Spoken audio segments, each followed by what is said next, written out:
Bahkan Oma Natalie ikut angkat bicara tanggapi hebohnya kabar keretakan rumah tangga komedian Sule dan Natalie Holzer. Oma Hetty sempat membela sang cucu yang dianggapnya menjalani hidup susah usai menikah bersama Sule. Berkebalikan dari pembelaan Hetty, Natalie Holzer justru kecewa dengan tindakan sang nenek. Natalie menyayangkan sikap keluarganya yang terlalu ikut campur soal rumah tangganya dengan Sule. Natalie bahkan menyebut sang nenek malah semakin memperkeruh suasana.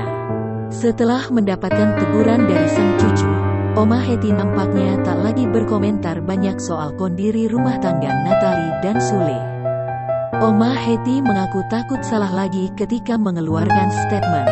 Padahal menurutnya, apa yang diucapkan sebelumnya adalah sebuah kebenaran.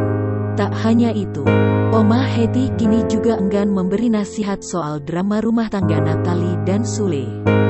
Ia memilih diam dan menjadi penonton yang tak banyak berkomentar.